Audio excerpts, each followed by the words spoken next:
We welcome in to the Three Timers Club Politico national correspondent. I just mentioned it a second ago, Sabrina Rodriguez, Bad Bunny aficionado. She's coming to us from Miami, Florida. Sabrina, welcome back on the podcast. Thanks for having me and recognizing, my fandom. Yeah. Well, I mean, I'm in that fandom, but mainly because I'm Puerto Rican. I have to be. Listen, I want to, first off, I don't know if I should congratulate you on this or I wanted to get your take on this because I have no idea if you saw this, but Laura Ingraham and a Fox producer recently used your article in an OTS in one of her segments. And it was talking about the GOP, gaining ground and broadening their base. I would love to get your take on Laura Ingraham citing your article. Keep my name out your mouth. I did not know this, so this is news to me. I mean, I'm very proud of that story, and it was very widely shared by Republicans, as kind of boosting the point of the inroads that they're making with Latinos, which are very real. Being from South Florida, I obviously always kind of have that lens looking towards South Florida, looking towards Cubans being Cuban. But I really wanted to kind of get out of that South Florida bubble and look at what's happening in other parts of the country. And after 2020, there was so much focus on South Texas as well. So I kind of went didn't really go in with a specific story idea. It was kind of like, I just want to see what's going on. Let me start talking to people. And I just kept seeing that it was Hispanic women that were running things in the GOP down there. And that's kind of how the story evolved, of just seeing, that there's a historic number of Hispanic women running for office for, as Republicans. And, in terms of like leadership and local party groups and such, it's also women that are heavily involved. So it was definitely a fascinating story to report out and kind of just tells the story of what's going on. Before we get into your article, I wanted to ask you, because it feeds in perfectly. A recent Reuters poll said 51% of Americans disapprove of the job President Biden has done so far. What do you, now that you have this national politics correspondent hat on, there's been a bunch of issues domestically, COVID, inflation, there's right-wing extremism, and then internationally, Biden's had this recent challenge with Russia, Ukraine, his handling of Afghanistan. What do you make of the ongoing issues or issues that have already ended that face President Biden in his first year in office, and how his handling of some of this is going to affect the Dems in the midterms? Because your article gets into a little bit of what policy-wise these women feel that the Democrats maybe are moving away from, and that could hurt them economically, socially. Yeah, I mean, the number one thing that I hear time and time again when I'm talking to, Republicans that are, very adamantly and vocally against President Biden, but I also hear this from Democrats in a different perspective. I'll start with Republicans where, they're dragging Biden left and right for everything he does. If he says something about Ukraine, it's wrong. If he doesn't say something about Ukraine, it's wrong. And we can insert issue here, and that is what's going to happen. There will be some type of criticism for what he does or doesn't do. But the criticism that I think resonates the most is hearing from Democrats themselves, who are obviously inclined to support the president. And their biggest thing is that he's not doing a very good job of selling the wins he has. And this is something that we heard as well as, I think it was last week, the weeks kind of blend in already, but former President Barack Obama spoke to House Democrats in kind of like a private meeting with all of them a couple weeks ago. And one of the things he said was that Democrats needed to do a better job of being united on the things they win, and that oftentimes they're so focused on the things they haven't done. Republicans, on the other hand, stay united on any front, whether they do something or they don't do something, or they disagree on something, they won't do it publicly in the same way, which has, I believe, as we see politics playing out, has sort of been to the detriment of Democrats now as they're figuring out what their messaging is for 2022. And, there was such a hype about them passing, the Build Back Better plan because of Senator Joe Manchin, which we can get into that for hours. Because of him, has just straight up said, no, it's not happening. This is dead. And that complicates things for Democrats. But when we get into, the day-to-day conversations that I've had with voters and the folks in South Texas, for example, it isn't really about, because Joe Biden didn't pass Build Back Better, or it's because Joe Biden did an infrastructure bill that we didn't like. It's much more abstract. It's much more about how he's part of, the destruction of the United States, or the loss of family values, or, it becomes this much more mythical issue that I think the Democratic Party has to kind of reckon with to some extent. I won't say that the Republican Party does too. I mean, what does the Republican Party stand for right now is a whole other conversation. But given that Democrats are the ones in power and they want to stay in power, I think there's a real question about how they're going to fight back that narrative that Republicans have been pushing out for so long now. A couple of weeks ago, Mike and I did an episode around messaging as a problem area for Democrats. It seems like messaging has always been a problem for Democrats, with the exceptions perhaps of 92 and 2008. And then prior to that, Kennedy. Is the problem with Democrats, just from what you're seeing nationally now, that is there a challenge of messaging for elements such as family values? Because there's a thought in the Democratic Party, perhaps more younger, on the more of the far left, that talking about family, talking about certain elements of that kind of run against what that part of the party is standing for. I mean, in short, are we dealing with the fact that the Democrats continue to play out an identity crisis that Republicans simply don't tend to have? Yeah, I mean, Democrats are definitely going through some extent of an identity crisis in that way, but it's also because Republicans have been competing with them more effectively on this messaging. This is a conversation I had not that long ago with Chuck Rocha, who's a big Democratic strategist, worked for Bernie Sanders, focuses a lot on Latino voters. And we've talked about it kind of in the context of Latino voters, but I do think it applies more broadly.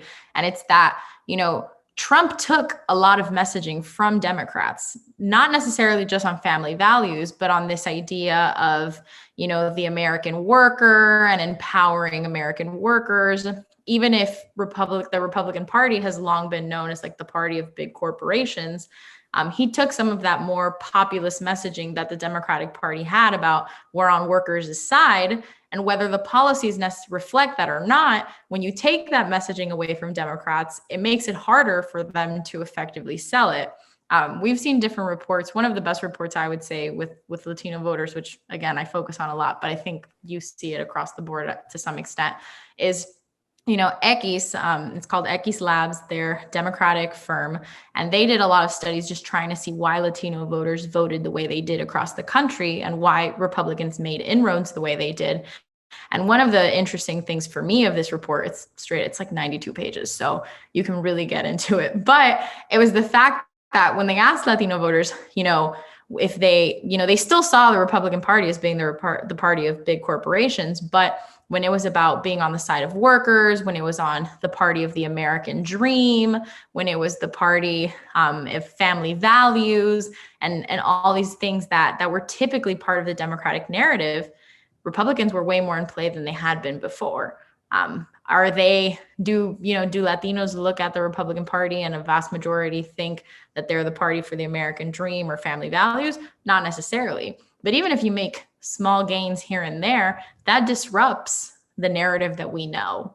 And I think, again, you say we can say that on Latino voters, but when we're talking more broadly, that is part of what's happening right now is what does the party stand for? And I'm sure, Democrats will fight back and say, well, look at what's happening. We're talking about family values and the American dream, and the Republican Party is out here supporting fascism, or the Republican Party is out here, trying to defend an insurrection, which is, of course, a big piece of this conversation as well. No, Dick. No, because I have this follow-up from the article. You can check out Sabrina's article at Politico.com. It's called "The GOP is Gating Among Texas Hispanics and Women Are Leading the Charge." Sabrina, you just fed into the follow-up because there's a woman quoted in the article that says she wanted to keep the American dream alive, which she thinks the Republican Party stands for.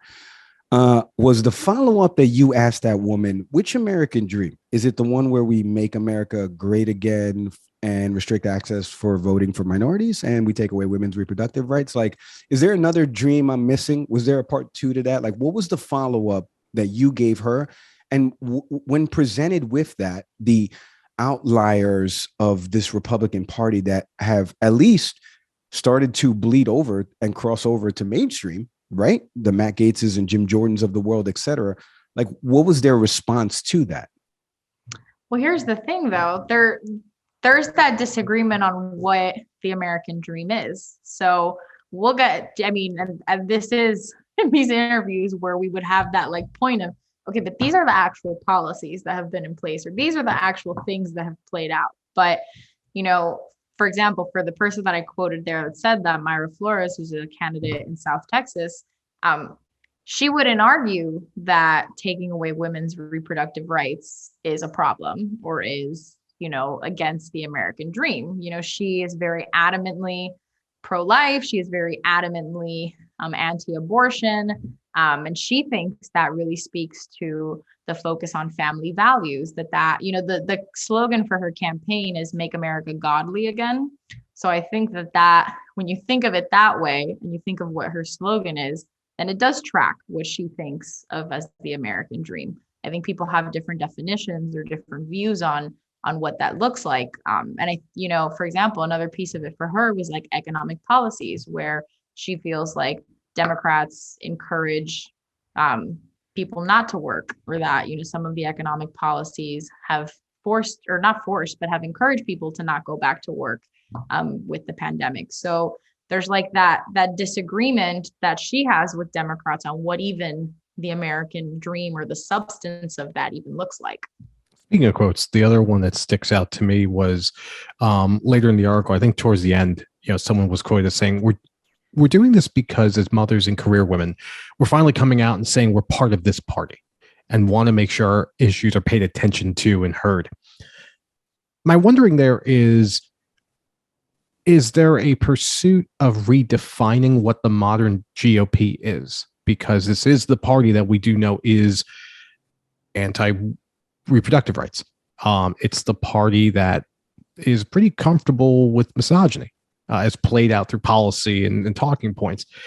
Is the opportunity that women, that Latinas in Texas see, is they feel that they can reshape the Republican Party, or is it more of they see that the party is not so much about the party of Trump, but an opportunity to play a larger role as women, and for some reason the Democratic Party doesn't seem to be welcoming of that? Yeah, I mean, the women that I spoke to, for example, when we would talk about, you know, traditionally the Republican Party is white men, that is the public perception, that is the numbers that show it, and white women too, but you know, I feel like the generic image of the Republican Party has been all these white men in power. Although we can kind of just say that about politics in general. Yeah, no, that's totally fair. That is, it's right. It's definitely not just a Republican thing, but if we're saying who more so than the other, then Republicans, white yes. Old men, right? But, yeah. But for them, they would argue with me, and they had this conversation with me, and it came up with everyone I spoke to, actually, come to think of it, or at least the majority of them, that would say, you know, they hadn't experienced misogyny in the party, that they, getting involved in Texas politics, had seen the party be extremely welcoming, that they felt that their voice was being heard, that they felt like they had been empowered, that their experience had been very positive. And that's kind of when we really get down to it. I mean, covering national politics, I have to look at these big trends, and I have to look at the data and all of that. But when you're having these one-on-one conversations with people, everything gets murkier and more complicated, because you can't dispute someone's experience. You can't dispute how someone has perceived what their political experience has been like.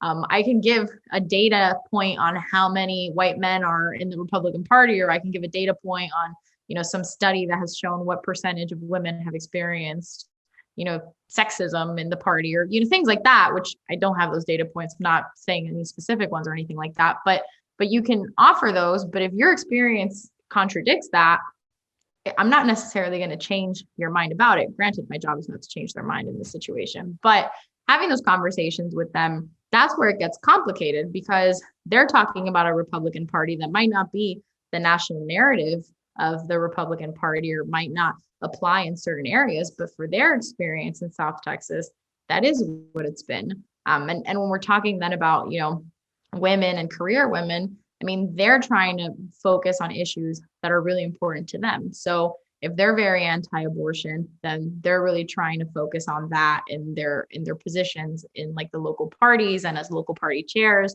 Or for example, the person that I quote at the end, that she is the GOP chair for one of the counties in South Texas. She was talking to me a lot about border security and how she is a single mom in South Texas, has a young daughter, and how, and again, it complicates the bigger narrative that we hear about border security. But talking to her, she was saying, I'm not against immigrants. I'm not against, people coming into the United States. By no means. I'm not, my family many years ago did the same thing. She's like a 8th generation Texan at this point. But she was saying, but as a single mom with my daughter, I see people that have crossed the border that are literally walking through my backyard on a regular basis. And I don't know who these people are. I don't know, there's no way of knowing who is coming. And this is a very real life, day-to-day thing I'm experiencing. I'm not someone in Utah complaining about border security and people crossing the border. I'm seeing it in my house with my small daughter by myself. And that's her life experience. And then with that, she feels more aligned to the Republican Party, because she thinks that they are more about securing the border and preventing her experiencing that every day.